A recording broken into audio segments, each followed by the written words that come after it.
In 1996, a soccer league was born, and at Giant Stadium, a soccer team was born, the New York, New Jersey MetroStars. This is a look at the MetroStars' first season with help from 3 first-year fans. And I see Pepper Miss limping going to that ball, and I still say, you can do it. And then to walk in and just see the grass down there, it just looked beautiful. It's non-stop action. What the MetroStars have done is brought this action to the metropolitan area.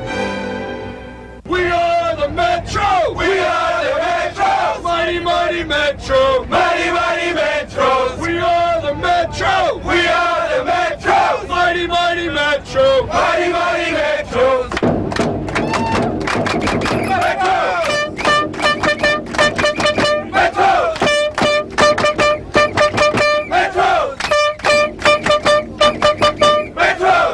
Presenting the story of the 1996 New York, New Jersey MetroStars and their first year of Major League Soccer. Let's go! MLS is right here, right now. A Division I professional outdoor soccer league. Well, we've done it. A successful launch of Major League Soccer. What began as a dream had become a wonderful reality. After more than a decade, a professional soccer league could call the United States home. One that could lay claim to both world-class stars and the best players in America. The thought of MLS starting up came to fruition. I was extremely excited. I'd basically been waiting for this league my whole life. Each team set out to fill its roster with the nation's premier soccer players. And thanks to the MetroStars location, with superstars already in their backyard, they got some of the very best.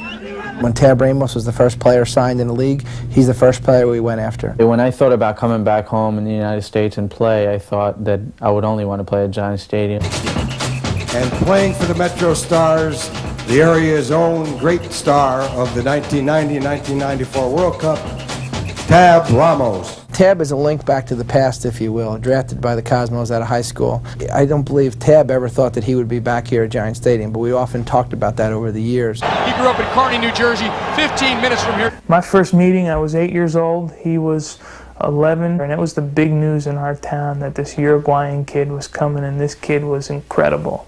And no one could wait to see the kid play.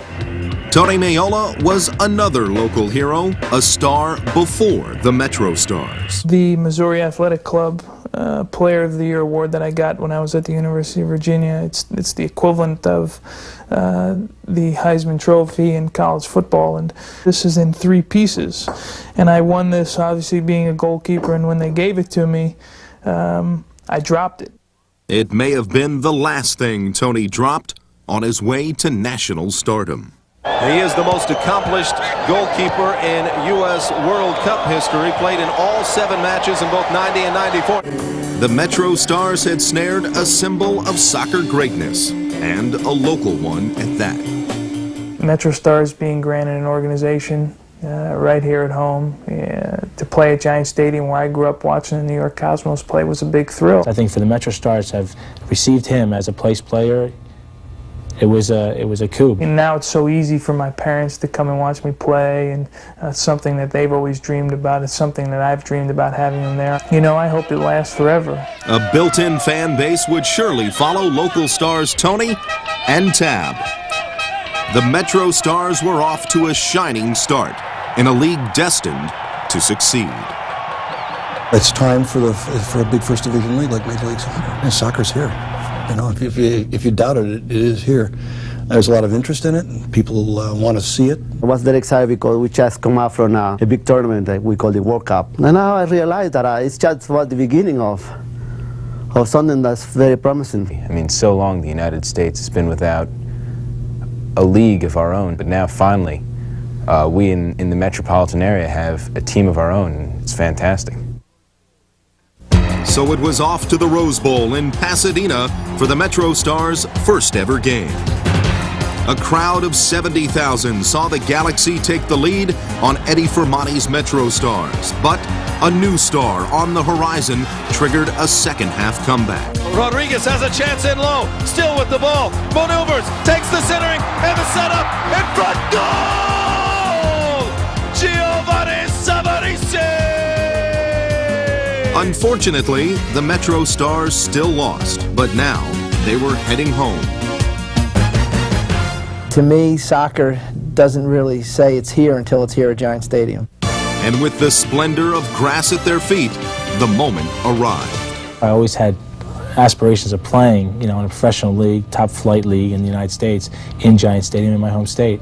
And, that opportunity came, and I was finally stepping on the field, representing the MetroStars, so it was just an incredible day. But again, the moment lost its luster when the MetroStars allowed an own goal in the final seconds of a 1-0 loss to New England. Against Columbus a week later, the hometown MetroStars once again saw misfortune be their guide, as the visiting crew cut short the team's quest for its first ever win. Thompson, the shot, he'll seal the win for the crew. And the MetroStars will suffer their third straight defeat, losing to Columbus 2-0. But a ray of hope in Game 4 as Roberto Donadoni, the dazzling Italian midfielder, made his long-awaited debut. When they brought him here from Milan, it was incredible because it gave the league and the MetroStars a lot of credibility throughout the world. But for a time, Donadoni's first start had all the makings of a disaster. It was his first game, and I thought that when we were down 3-0 that it was going to be his last game. I had the sense he was going to walk off the field. I remember thinking at that point in the season we were 0-3, and we were going into a real tailspin. This is absolutely ridiculous. Like here we have 38,000 people to support a team that is just getting torn to shreds by the mutiny. And I just said to myself, the fans, we're going to disappoint them. At 3-0, I was definitely thinking in my mind that there's something wrong here. I said, we just need a break. We need a break. And I remember getting one on a corner kick, on a Ramos corner kick. Ramos on the corner, into the box, deflected in, an own goal! It's taken 264 minutes. After not scoring forever, it seemed, it was sort of a happy-go-lucky, a serendipitous feeling. And then Savarese just took us home after that. And now, a little bit of life is into the box. Savarese, Hernandez, does he have a chance? Deflected in, a goal! Giovanni Savarese! His second goal of the season. The MetroStars are within one. It was wild in the stadium, just incredible. And the crowd was they were like 6 feet out of their seats. It was just amazing. The noise, the fervor. The crowd are into it, the MetroStars are into it. Here they come again. Rubencho at the corner, tries to spin around stiffly, and into the box, the bicycle kick, goal! Giovanni Savarese, this one is his! And it was just one after another 4 minutes, we scored 3 goals. I've never seen that in a kids game. We said if the MetroStars could score one, that they probably could score a couple. They really proved us right. I mean, they're on a tear at the moment.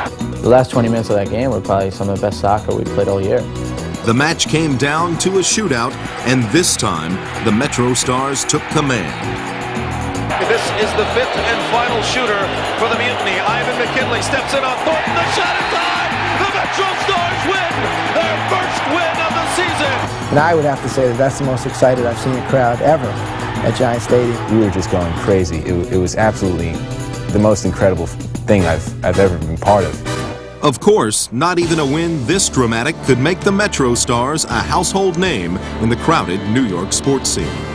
We needed to establish ourselves as the 10th professional franchise in this area. And that was our whole marketing approach. How it would come out, I really wasn't too sure. I kind of realized it was sort of a little bit of a spoof on, in basketball in some regards, saying that, look, I can do a soccer ball with my feet, so why don't you come out and check out us and see how we can play out in the outdoor game and with big goals.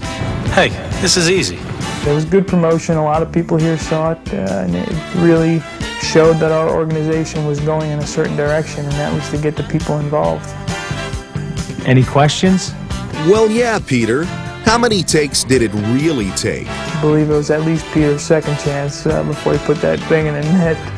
I saw the commercial, and Peter says that was the first try. That I don't believe. Pete's a great actor, and I think he's got a good future. One thing's certain, he sure knows how to take direction. When that thing down, Ray, now pick it up. The director said, listen, I want you to hit it as hard as you can. I said, okay. So I went up and hit it as hard as I can. It just went right by the camera guy's head, and he's now ducking behind the backboard because he doesn't want to get hit. Oops. My daughter, my wife, and when they used to see the commercial, they used to stop and watch. Lots of folks were starting to watch the MetroStars as the team went on a 3-game winning streak. And a prime part of the MetroStars' rising fortunes was Venezuelan striker Giovanni Savarese. Miles Joseph against the number 15, gives it up. Joseph to the middle, Savarese, shot, goal! A hat trick for Giovanni Savarese. The MetroStars lead it 3-0. We were lucky we had Giovanni Savarese. You know, he was sort of the guy that kept us together in the beginning of the season. Had it not been for him before we got some guys back, we wouldn't have had any goals. Gio was just super for us.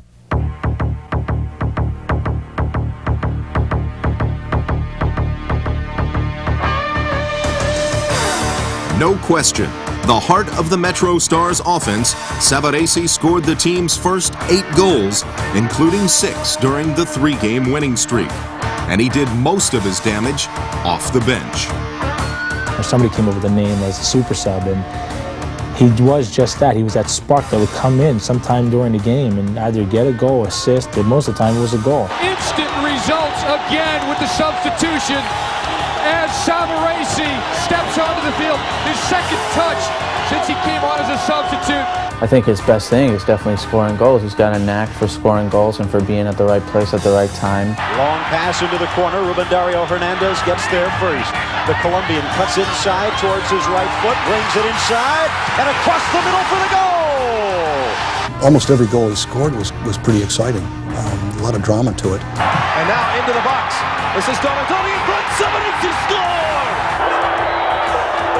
Production like this not only endears you to your teammates, but to the fans as well.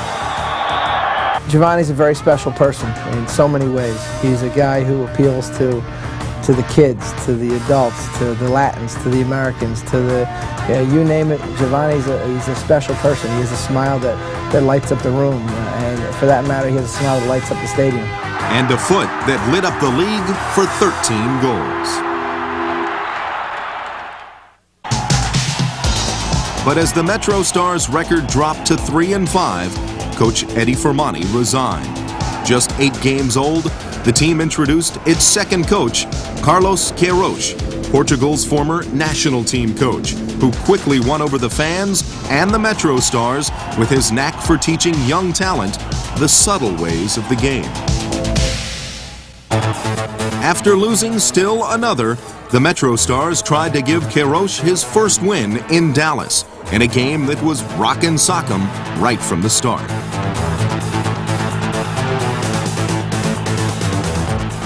Miola was sensational, and come the second half, his resilience finally paid off. Es Nidal Baba, a ver qué propone Nidal Baba, va contra Haynes que lo desplaza, Da Silva la tiene, primero Peter Vermis, se juntaron con Peter Vermis, qué buena esta para Vermis, el capitán, el toque por el medio, gol, gol